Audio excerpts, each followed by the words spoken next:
कि ये एक नया मॉडल है चुनाव जीतने का, जिसको हम कह सकते हैं नीतीश मॉडल। वो मॉडल क्या है कि 24 जून से लेकर आप अपने सारी जो आपकी जो राहत देने वाली प्लान्स हैं वो अनाउंस कर दो आप, और लोगों को पैसा देते जाओ, चाहे वो सामान्य प्रशासन विभाग का हो, ग्रामीण विकास विभाग का हो, श्रम संसाधन विभाग का हो, शिक्षा विभाग का हो, स्वास्थ्य विभाग का हो, कृषि विभाग का हो, खाद्य उपभोक्ता विभाग का हो, मतलब कि सारे लगभग जो भी कर सकते हैं इन्होंने कर दिए। जैसे आपने कहा कि 40,000 करोड़ की इन्होंने राहत दी।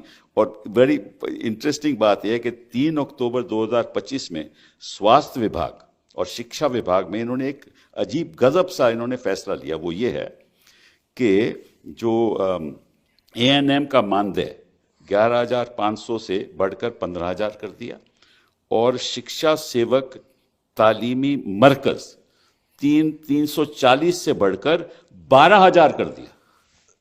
अलग से सहायता ऋषि 10,000, मतलब कि जो 340 से 12,000, सहायता ऋषि 10,000। अगर ये घूस नहीं है, और ये किस दिन हुआ? ये 3 अक्टूबर को हुआ, और आपका चुनाव 6 अक्टूबर को है। और इस बीच ये पैसा आता रहा। 20 साल से इनको कुछ नहीं करना था। हाँ, इनके तरफ लेकिन नीतीश मॉडल ये हुआ कि आप 5 साल कुछ ना करो या 20 साल कुछ ना करो, और 3 महीने पहले ये सारी पैसे बांट दो, और अपनी ये 10,000 स्कीम से लोगों की महिलाओं एक बार 10,000 बांटा, अगली बार 20,000 दो। तो मतलब कि ये इस मॉडल से देश चलेगा आपके हिसाब से? देखिए, ये तो अद्भुत है। ठीक है, मैं ये मानता हूँ कि पहले सामाजिक न्याय का दौर था, अब आर्थिक न्याय का दौर है। तो आर्थिक न्याय का दौर में आप नौकरी की व्यवस्था करिए, आप कारखाने लगाइए, उद्योग लगाइए, शुगर मिल चालू कराइए, पेपर मिल, जूट मिल चालू कराइए। उसके लिए तो पैसा नहीं है ना, उसके लिए तो पैसा ही नहीं है। वो करना ही नहीं है इनको।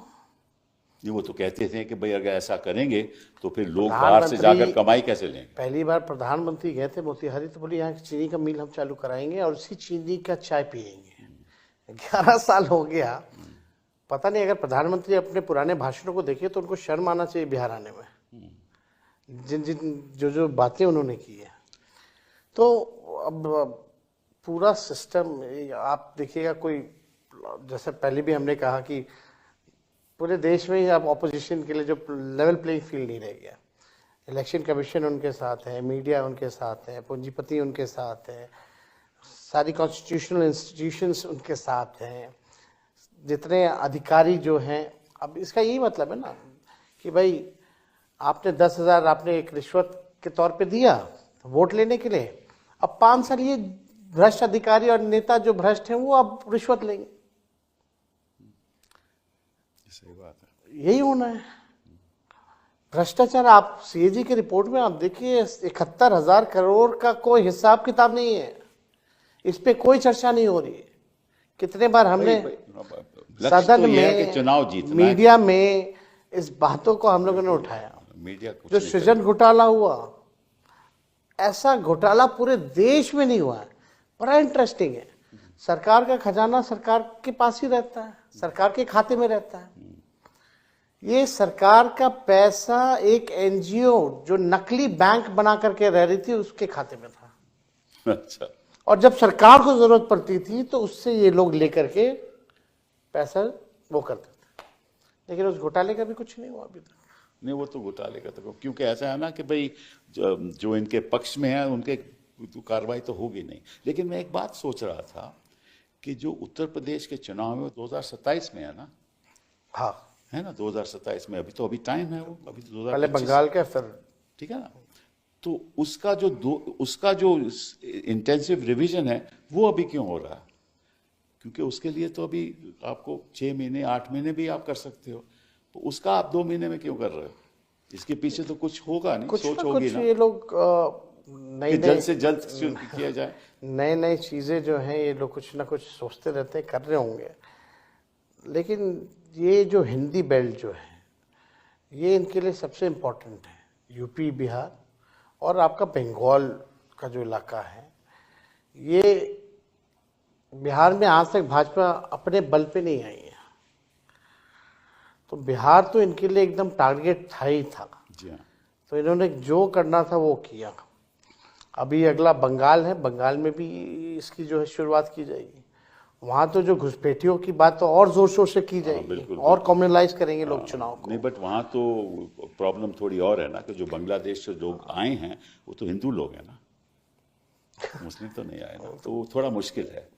तभी तो ममता जी ने ये बात कही है। लेकिन इस बात को छोड़िए, एक और बात जो आई थिंक जनता को मालूम भी है, चुनाव आयोग को भी मालूम है, कि जब ये पत्रकार लोग वहाँ जा रहे थे, वहाँ जब बीएलओ से बातें हो रही थी, तो बीएलओ तो खुद ब खुद इन्यूमरेशन फॉर्म बिना हस्ताक्षर के, तो आपके वो जो पत्रकार जो हैं, हाँ करेक्ट, उन्होंने हजारों ऐसे वीडियो दिखाए उन्होंने, हजारों वीडियो दिखाए, और उसमें ये कोई दिखाने पे उन पे मुकदमा भी हुआ। हाँ करेक्ट, और कोई कार्रवाई नहीं हुई। कोई कार्रवाई नहीं।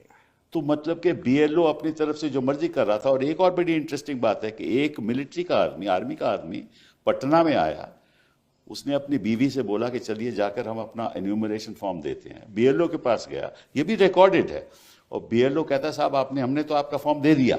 उसने बोला कैसा दिया? इसलिए हमने दस्तखत कर दिए। तो आपने कैसे किए मेरे दस्तखत? हमने कर दिए। तो उसने बोला अच्छा फिर हम हल्फिया बयान लिखाओ। तो उसने हल्फिया बयान लिखाया, और वो दस्तावेज अभी वीडियो में हैं। तो ऐसी ऐसी बातें तो हो रही बहुत हो रही थी। और इसके आपको मतलब भी कि पता है, ना कोर्ट का ही कोर्ट कार्रवाई। में जो राघोपुर के जिन लोगों को मृत घोषित कर दिया गया जी हाँ बिल्कुल, हम लोगों ने जो 10-12 लोग कोर्ट थे में उनको पेश हम लोगों किए। ने भेजा था, आप लोग सब लोगों के पेश सामने। किए गए। तो ये तो स्थिति थी। फिर भी इतना हंगामा हो रहा है, हर चीज हो रहा है, एक बार भी इलेक्शन कमिश्नर सामने आके डाउट या कंफ्यूजन जो है क्लेम नहीं। चलिए ये तो हो गई डाउट की बात। अब थोड़ा मुश्किल सवाल भी, आपका जो महागठबंधन, इसमें भी बड़ी लोगों को दुख था कि एक स्तर से बात नहीं हो रही, और आपकी सीट की जो होना चाहिए था, पहले होना चाहिए था, वो आखिर तक आप लोग झगड़ा कर रहे थे।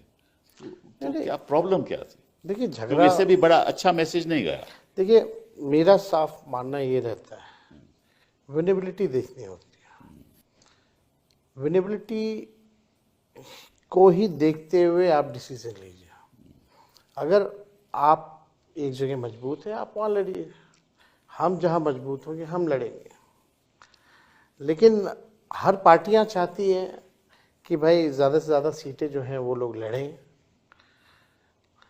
और ये पॉसिबल नहीं हो पाता। और जो महागठबंधन जो बिहार में बेसिकली आप देखें तो वहाँ 6-7 पार्टियां थी, जी हाँ, नंबर भी ह्यूज थे, वो भी टाइम टेकिंग प्रोसेस था। 3-4 पार्टी यहाँ चाहती थी भाई एक सीट पे, उनका भी इंटरेस्ट पहले था। कर देनी चाहिए थी, क्योंकि हम आखिर लोगों तक ने क्यों छोड़ा आप लोगों हम लोगों ने बाकायदा हर चीज की शुरुआत की थी। लेकिन कुछ जो सीटें, जो 8-10 जो सीटें थी, वो फ्रेंडली फाइट में भी थोड़ी वो प्रॉब्लम आ गई। फ्रेंडली फाइट हम लोग जो है वो हम लोग लड़े। हालांकि ये तो हर दूसरी तरफ एनडीए में भी बहुत ही इसकी खिचपिच हुई। उनके लीडर्स ने तो खुल करके ट्वीट भी किया कि हम संतुष्ट नहीं है, हमारे साथ नाइंसाफी हुई है, ये भी क्या, लेकिन लोग साथ में थे। फिर अल्टीमेटली ये इतना बड़ा मुद्दा नहीं है।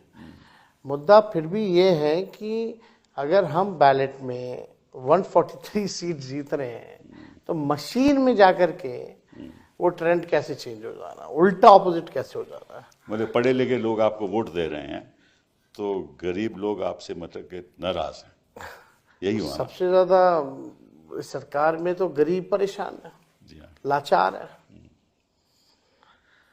शराबबंदी के नाम पे आपको हम बताना चाहते हैं, इंटरेस्टिंग डेटा है, 9 लाख जो है मुकदमे हुए हैं।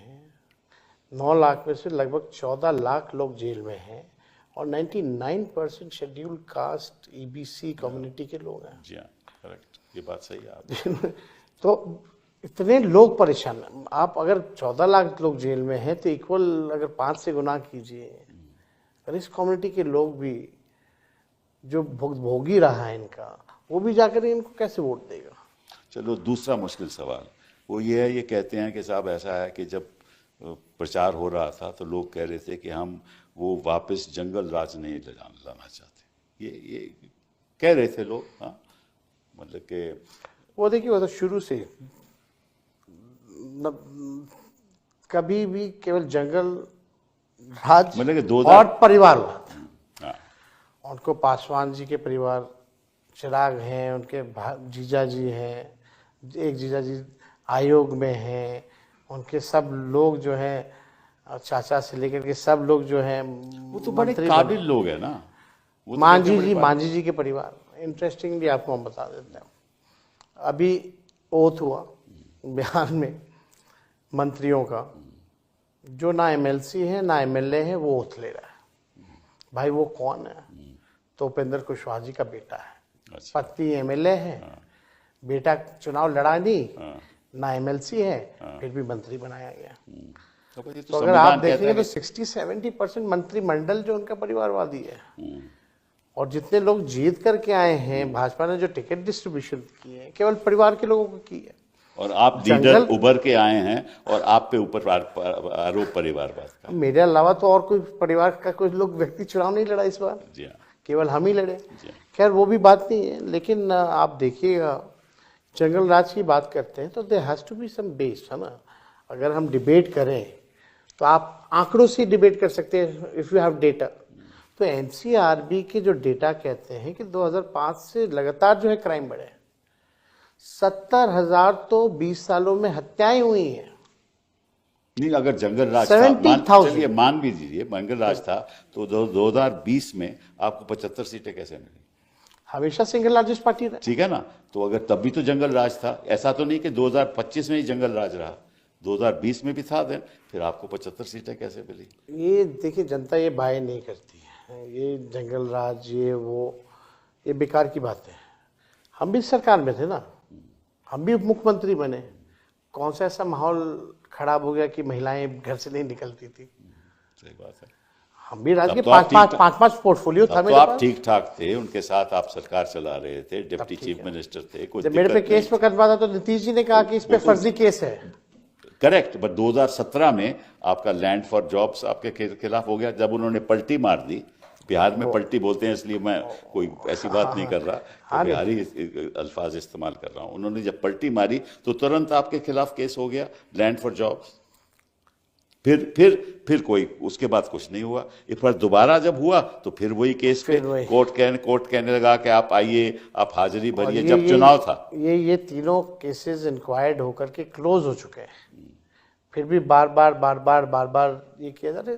देखिए, ठीक है, तंग कर सकते हैं, और क्या, मशीनरी का दुरुपयोग कर सकते हैं। अदालतों का इस्तेमाल करो, पैसे का इस्तेमाल करो, हाँ, और मतलब कि ब्यूरोक्रेसी भी आप ब्यूरोक्रेसी का इस्तेमाल करो, उन्हीं लोगों को बैठाओ जो मीडिया का इस्तेमाल करो, उद्योगपतियों का इस्तेमाल करो, हाँ, और षड्यंत्र कुछ भी अपनाओ, क्योंकि लक्ष्य है कि चुनाव जीतना। बाबाओं का भी इस्तेमाल करो।